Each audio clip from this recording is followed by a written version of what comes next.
Hey guys, this is Brad Borne. This is the ninth World 3 report. And so this time, now that I'm at my computer again, I can show off the forest level in a bit more detail. And I don't have too much material for this report, but I can get a few opinions on the different styles in the background. As you can see, he's a stick figure, and if you stand by black lines or whatever, your head starts to blend in with the background. So, there's a few ways to design around that.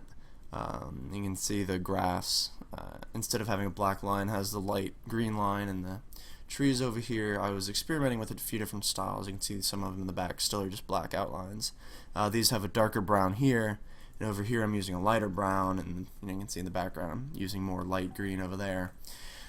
So, what style do you guys think works best for, just how it looks, and then, how Fancy Pants Man looks in front of it, because, if you lose your character while you're running around, that's, he's a bit more than just a pair of pants. I'm just going to go run back and forth here, and, I'd like to hear some feedback on what you guys think works better, because, the problem with I get a lot more details in this levels, and you can see it's kind of hard to keep track of them, and that's not something I really want the player to have a problem with, around here. See? Especially when the screen's going to be a bit smaller in the actual Flash game. Alright, and there's actually just one more thing to show off, and it's at a very early state, but you can you kind of see how it progresses as I add to it, in the very least.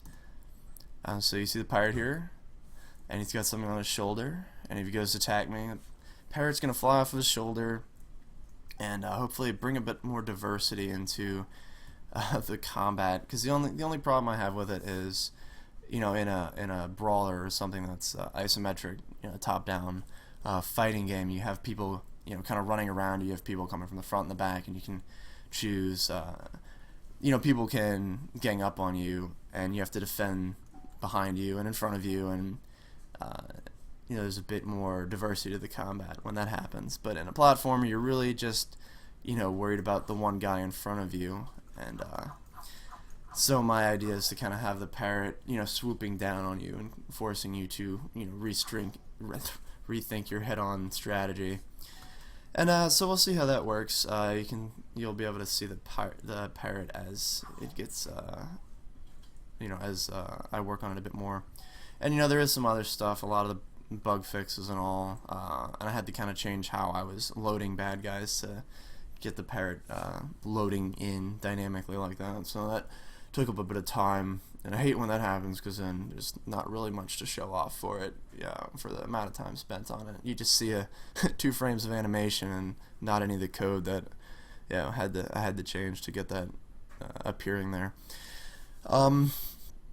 So that's really it for this week. Hopefully there'll be a lot more interesting stuff. You can kind of follow the plight of the parrot as he gets more advanced and gets more integral to gameplay and all that. And you can actually see I didn't even finish aligning his tail, which is terrible.